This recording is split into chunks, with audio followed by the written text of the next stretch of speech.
نحمده ونصلي على رسوله الكريم أما بعد فقد قال الله تعالى في كلامه المجيد وفي فرقانه الحميد بسم الله الرحمن الرحيم يا أيها الذين آمنوا اتقوا الله حق تقاته ولا تموتن إلا وأنتم مسلمون صدق الله العظيم সম্মানিত আমার সামনে উপবিষ্ট তরুণ উলামা ইকরাম এবং আজকের আয়োজনের সম্মানিত প্রধান মেহমান এবং প্রধান আকর্ষণ বিশেষ মেহমান এবং সকল তরুণ উলামা ইকরাম সকলকে আমার পক্ষ থেকে ধন্যবাদ এবং মোবারকবাদ জানাই এবং আল্লাহ তাআলার দরবারে লাখো কোটি শুকরিয়া জ্ঞাপন করি যে মহান আল্লাহ পাক রব্বুল আলামিন আমাদের সকলকে মিরাজ বন্টন অনিয়মের ভয়াবহ পরিণতি বইয়ের মোড়ক উন্মোচনে আসার মতো এবং অনেক আলেম ওলামা আলোচনা করার মতো অনেককে আলোচনা শোনার মতো তৌফিক পেয়েছেন। এজন্য সকলে অন্তরের অন্তঃস্থল থেকে শুকরিয়া জ্ঞাপন করি, সকলে বলে আলহামদুলিল্লাহ। আসলে এই মিরাজ বন্টন যে বিষয়টা, এটা অনেকে আলোচনা করেছেন। এই বিষয়ে আলোচনা করার মতো কিছু আছে বলে আমি মনে করি না। এরপরেও যেহেতু আমি আসছি আপনাদের খেদমতে, কিছু না বললেই নয়। আজকে আমাদের সমাজে দেখা যায় বড় বড় হাজী সাহেব, বড় বড় কোটিপতি, লক্ষপতি অনেক মানুষ আছে। এরা হুজুরদের কাছে অনেক রকমের বয়ান শোনেন, অনেক রকমের ইবাদত করেন, নামাজ থেকে শুরু করে একবারে হজ পর্যন্ত সব ইবাদত করে, কিন্তু একটা ইবাদতের মধ্যে ঘাটতি থেকে যায়। কি বলেন, ঠিক না? হ্যাঁ, সেই ইবাদতটাই হচ্ছে কি? মিরাজ বন্টন। আজকে হুজুররা বয়ান করে হজের অমুক ফজিলত, জাকাতের অমুক ফজিলত, নামাজের অমুক ফজিলত, হজের অমুক ফজিলত। ফজিলত শুনে আর সবাই শুধু আমল করে, কিন্তু আজকে আমাদের মিম্বার থেকে মিরাজ সম্পর্কে কোনো আওয়াজ আসে না। এজন্য হয়তোবা আমাদের দেশের মানুষেরা এই বিষয়ে আমলও করে না, ঠিক না? এজন্য এই বিষয়ে আমাদেরকে আমল করার লাগবে কি না বলেন? এজন্য এই বিষয়ে আমরা সবাই কম বেশি কিতাব মুতাআলা করে, বিভিন্ন পুস্তক পড়ে আমরা জ্ঞান অর্জন করে মসজিদের মেম্বারে আলোচনা করব ইনশাআল্লাহ।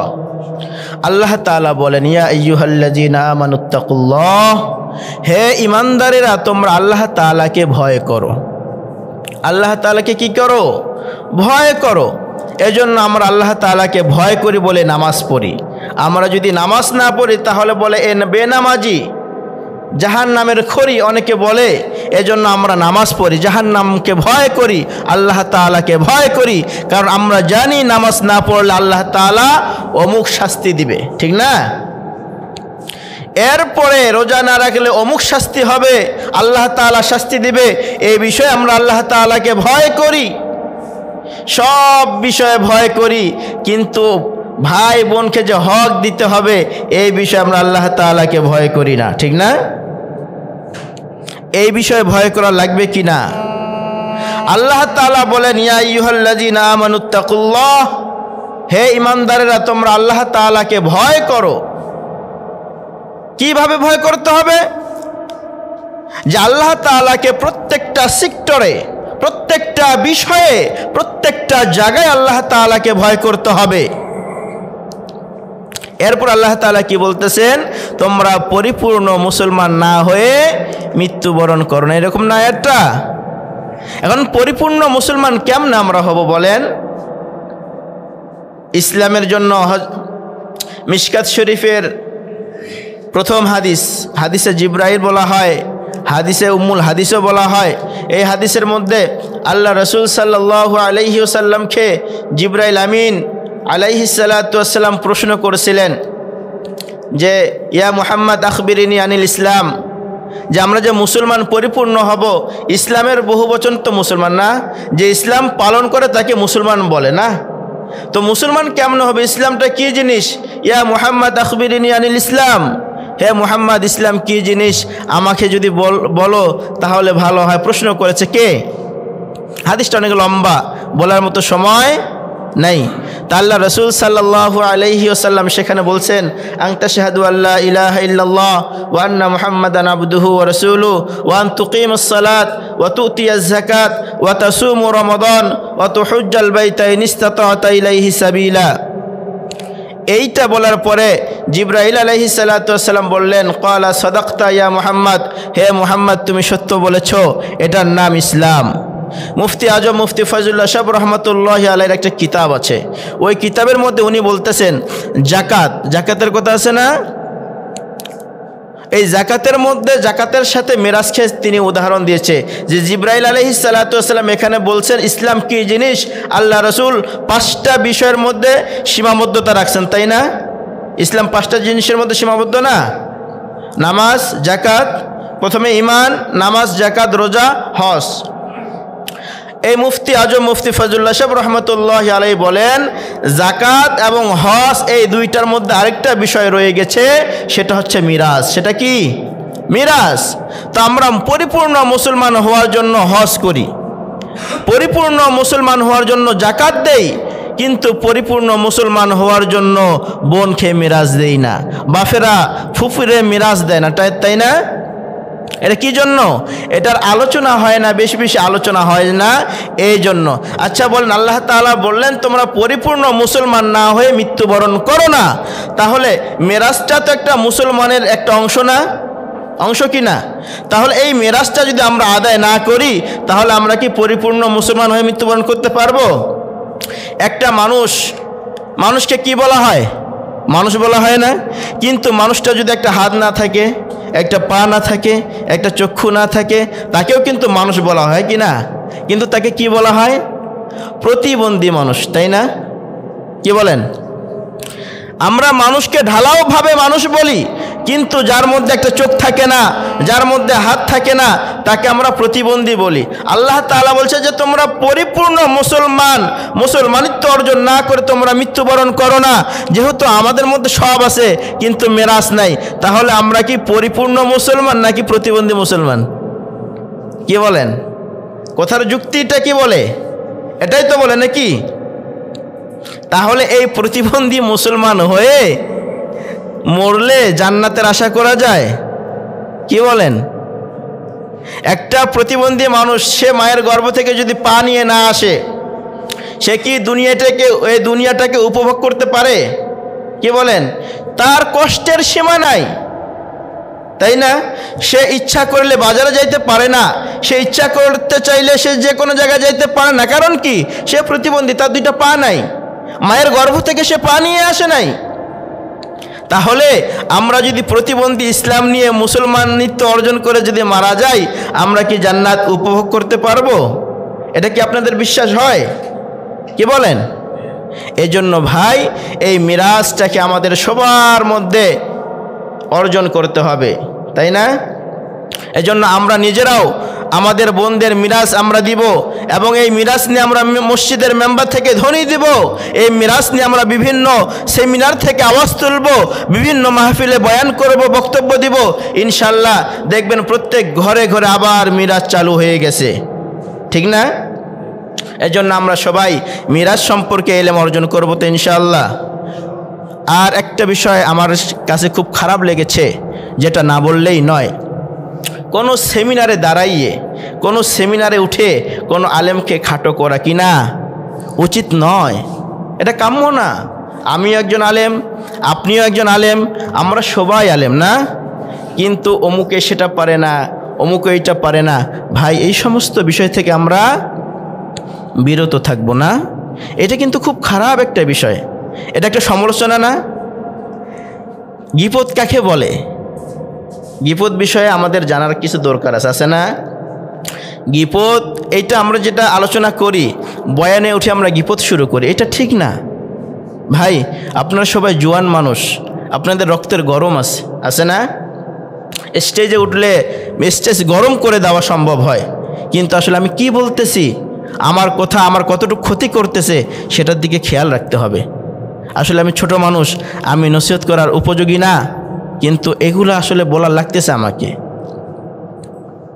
এজন্য আমরা স্টেজে দাঁড়ানোর সময় আমরা চিন্তা করব যে আমি যে কথাগুলো বলতেছি সেটা কি আমার ক্ষতি হচ্ছে? আমি স্টেজ গরম করতে গিয়ে আমার নিজের আমলের বরবাদ করতেছি না? কি বলেন? এই জন্য সাবধান ভাই। হ্যাঁ, এগুলা অনেক সময় অনেক জায়গায় বলারও লাগে, কারণ এটা সেমিনার, এখানে অনেক পাবলিকও আছে না? নাকি আমরা সবাই এক মঞ্চের? আমরা কি সবাই কি এক বেসের? এখানে মাধ্যম আছে না? কেউ আছে মুরব্বী টাইপের, কেউ আছে একবারে জুয়ান, কেউ আছে মধ্যম বয়সী, এরকম না?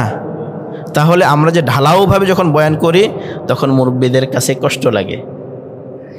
সাবধান, এই বিষয়গুলো কিন্তু করা যাবে না।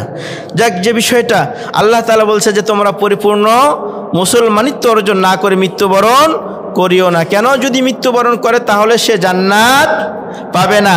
আজকে আপনি আমি যদি মিরাজ না দিই, আজকে যারা মিরাজ দিচ্ছে না, আচ্ছা বলেন তো তারা কি জান্নাত পাবে? লা ইয়াদখুলুল জান্নাতা জাসাদুন গুযিয়া বিল হারাম। যে শরীর হারাম গেজা দিয়ে, হারাম খাদ্য দিয়ে গড়ে উঠেছে, ওই শরীর কি জান্নাতে যাবে? কি বলেন? আমি আমার বোনের যে হক দিচ্ছি না, আমি কি হালাল খাচ্ছি না হারাম খাচ্ছি? অনেক পরিশ্রম করতেছে, হায় রে হায়, জমিনের মধ্যে ফসল ফলানোর জন্য মাথার ঘাম পায়ে ফেলতেছি, পুরা শরীর রোদে জ্বালাই ফেলতেছি, এত কষ্ট দিয়ে এত কষ্ট করে আমরা ফসল এনি ঘরে নিয়ে আসি, কিন্তু এই কষ্টের ফসলটা আপনার জন্য আমার জন্য হারাম। কি বলেন? আমার বোনের হক দেয়নি, আমার বোনের হকের মধ্যে আমি সেই ধান চাষ করতেছি, তাহলে এই কষ্টগুলো বৃথা না? আর যদি বোনের হক আদায় করে যদি দেওয়া হয়, আর এই কষ্ট শ্রম দিয়ে যদি ধান চাষাবাদ করা হয়, সেটা হালাল হবে না হারাম হবে? হালাল হবে না? এজন্য ভাই, আমাদের এই মাল থেকে যে হারাম বিষয়গুলো আছে সেগুলো আমরা দূর করার চেষ্টা করব ইনশাআল্লাহ। কেমন? শুধু চেষ্টা করবো এরকম না, চেষ্টাও করব, আবার এই দাওয়াতটা সবার কাছে পৌঁছাই দিব, যাতে এই দাওয়াতের মধ্যে সবাই চলে আসে। মোবারকবাদ জানাই আমার স্নেহভাজন, খুব কাছের মানুষ, মাওলানা মোহাম্মদ ইব্রাহিম হোসেন রহিমি সাহেব। উনি এই বয়সে, এই স্বল্প বয়সে খুব গুরুত্বপূর্ণ একটা বিষয় আমাদেরকে উপহার দিয়েছে না? কি বলেন? এজন্য আপনারা খুশি না বেজার? খুশি না? আমরা সবাই খুশি আলহামদুলিল্লাহ। আল্লাহ তাআলা প্রিয় ছোট ভাইয়ের আমলে হায়াতে বারাকা দান করুক, এবং আমরা এখানে যারা উপস্থিত আছি আল্লাহ তাআলা আমাদের সকলকে আবার বইয়ের পিছনে, বই লেখালেখির পিছনে মেহনত করতে পারি, আল্লাহ তাআলা আমাদের সকলকে তৌফিক দান করুক। তো এই যে ছোট ভাই ইব্রাহিম হোসেন রহিমি, উনি অনেক কষ্ট করে বইটা লিখেছে। এই বইটা আমরা সবাই নিব না? এই বইটা আসলে আমরা যে নিব, শুধু পড়বো না, আমরা মানুষকে হাদিয়াও দেব। আমাদের এখানে অনেক শ্রেণীর ভাইয়েরা আমরা আছি, অনেক সংগঠনের ভাইয়েরা আছি না? এক একজন এক এক সংগঠনের। আমরা প্রত্যেক ভাইয়েরাই কয়েক কপি করে নিয়ে যাব। আমাদের সংগঠনের যে লাইব্রেরি আছে বা পাঠাগার আছে, আমরা এই পাঠাগারের মধ্যে বইগুলা দিয়ে দেব। কেমন? তাহলে সেখান থেকে আমিও এলেম হাসিল করতে পারলাম, যারা এই সেমিনারে আসে নাই, এই বই সম্পর্কে বা এই এলেম বিষয়ে যাদের ধারণা নাই, তারাও এই বই থেকে কিছু অর্জন করতে পারলো, ঠিক না? এজন্য আমরা সবাই চেষ্টা করব। তো ভাই, এই বইটা আমরা সকলেই নিব না? আসলে ওনাই অনেক শ্রম দিয়েছে, অনেক কষ্ট করেছে, ওনার অনেক টাকা ব্যয়ও হয়েছে না? অনেক টাকা খরচ হয়েছে কি না? একটা বইয়ের পিছনে অনেক টাকা খরচ হয়। যারা এই বিষয়ে লেখালেখি করে বা লেখালেখি করে নাই কিন্তু এই বিষয়গুলোর সাথে জড়িত আছে, তারা কিন্তু ঠিকই জানে না। আব্দুল সালাম সাহেব রহমতুল্লাহি আলাইহি কুরবানি বিষয়ে একটা বই লিখছিলেন। আব্দুল সালাম সাহেবরা ছিলেন তো? চেনেন না? হাটহাজারী মাদ্রাসার সর্বশেষ বয়স আসে তিনিও পরিচালক ছিলেন এক সময়, 2-3 মাসের জন্য না? পরে আসলে আল্লাহ তাআলা ওনার হায়াত রাখেন নাই, উনি ইন্তেকাল করেছেন। আল্লাহ তাআলা ওনার কবরকে জান্নাতুল ফিরদাউস দান করুক। তো উনি একটা বই লিখেছে, তো ওনার বইটা লেখার পরে আমাকে দায়িত্ব দিয়েছিল যে নুরুল, আমাদের সবাই কাসিমি সাহেব বলেই ছাত্র জামানায় ডাকতো, আমাদের সবাই কাসিমি সাহেব ডাকতো ছাত্র জামানায়। তো আমার আব্দুল সালাম সাহুজুর রহমতুল্লাহ বলতেছেন, কাসেমিমা এই বইটা তুই ছাপাবি, এটার পুরা দায়িত্ব তোর। চট্টগ্রামে একটু ব্যঙ্গ ভাষায় কথা বলে না, আপনারা জানেন তো। তো আমাকে দায়িত্ব দিয়েছে, তো আমি লাইব্রেরির সাথে যোগাযোগ করে যখন বইটা ছাপাইলাম, বইটা 56 থেকে 70 পৃষ্ঠার বই। তো ওই বইটা ছাপাইতে আমার প্রায় ওই সময় 35,000 টাকার মতো খরচ হয়েছে। কয় হাজার? 35,000 টাকার মতো খরচ হয়েছে। তাহলে আমি ওইখানের অভিজ্ঞতা আমি বুঝতেছি যে বইটা ছাপাইতে কিছু খরচ হয়। তাহলে আমরা সবাই যদি তরুণ আলেমে দিন, ওনাকে যদি আমরা সর্বস্তর থেকে সব জায়গা থেকে আমরা যদি উৎসাহ প্রদান করি এবং সহযোগিতা করি, তাহলে উনার উৎসাহ বাড়বে না কমবে? আগামীতে উনি আজকে একটা বই লিখেছে, আগামীতে উনি আরও 10টা বই লেখার জন্য তৈরি হবে, তাই না? হবে কি না? এজন্য আমি সবাইকে অনুরোধ করব, সবাইয়ের কাছে আমার আবেদন আবদার এটাই যে আমরা সবাই এক একটা করে বই নিব, 4-5টা বই নিব, কিন্তু আমরা সবাই ওনাকে একটু হেল্প করব, আমরা ওনাকে নসরত করব, সাহায্য করব, ইনশাল্লাহ। পারবো না? একটা বই কিনবো কয় হাজার টাকা দিব? 5,000 টাকা দিব। আরও যারা আছেন মুরব্বী আলেম যারা আছেন, আপনারা ওনাকে উৎসাহ দিবেন। আরেক ভাই বলছে 10 কপি নেবেন। আল্লাহ তাআলা ওনাকে কবুল করুক, আল্লাহ তাআলা ওনার শ্রমকে কবুল করুক, ওনার নিয়তকে কবুল করুক, ওনার নিয়ত অনুযায়ী আল্লাহ তাআলা ওনাকে বারাকা দান করুক। এরকম ভাই, হ্যাঁ ইনশাল্লাহ সবাই যদি আমরা নেই, বইয়ের মূল্য কয় টাকা আছে এটা আমরা দেখব না। হ্যাঁ, বইয়ে হয়তো 70 টাকা 80 টাকা এরকম মূল্য থাকতে পারে, 100 টাকা থাকতে পারে, কিন্তু আমরা বইয়ের মূল্য দেখে নিব না। কেমন? উনি যে শ্রমটা দিয়েছে, আমরা কিন্তু ওনার শ্রমের মূল্য দিতে পারবো না। পারবো? এই যে উনি রাত জেগে বইটা লিখছে, অনেক সময় আমাকেও কল করেছিল বই লেখার সময়। তাহলে দেখেন, অনেক শ্রম করছে, অনেক কষ্ট করছে, ওনার শ্রমের কোনো মূল্য হয় না। আমরা ওনাকে কি দিব? উনি আমাদেরকে বইটা হাদিয়া দিছে না? আমরা ওনাকে সাহায্য সহযোগিতা করে হাদিয়া দেব ইনশাল্লাহ। কেমন? আমরা সবাই কিনবো, আরও যারা আছেন সবাই কিনবো তো ইনশাল্লাহ। আল্লাহ তাআলা সকলকে কবুল করুক, আল্লাহ তাআলা আজকের মজমার সকল আলেমে দিনকে কবুল করুক, সকলকে পুরা বাংলাদেশ নয় পুরা বিশ্বের মধ্যে আলোড়ন সৃষ্টি করার তৌফিক দান করুক। এবং মাঠে ময়দানে আমরা যারা কাজ করি, আমরা সবসময় একটা বিষয় খেয়াল করব, আমরা স্টেজে উঠি কারো গিবত করব না।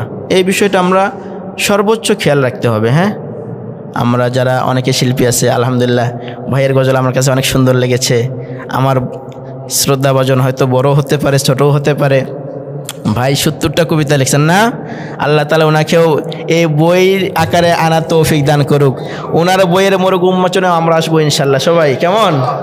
এরপর আমার শ্রদ্ধাভাজন বড় ভাই, উনিও কিতাব লিখতেছে প্রায় শেষ পর্যায়ে, কুরবানির ঈদের আগে অথবা পরে ওনার বইয়ের ইনশাল্লাহ মোরগ উন্মোচন হবে। সেখানে আল্লাহ তাআলা আমাদেরকে যদি তৌফিক দান করে সকলে আসার চেষ্টা করব। কেমন? আল্লাহ তাআলা আমাদের সকলকে তৌফিক দান করুক, আমাদের সকলকে দিনের জন্য কবুল করুক। আল্লাহ তাআলা আমাদের সকলকে পুরা পৃথিবীর মধ্যে দিনের দায়ী হওয়ার তৌফিক দান করুক, আর পুরা বিশ্বের মধ্যে দিনের দাওয়াত দেওয়ার তৌফিক দান করুক। ওয়ামা আলাইনা ইল্লাল বালাগ। আসসালামু আলাইকুম ওয়া রাহমাতুল্লাহ।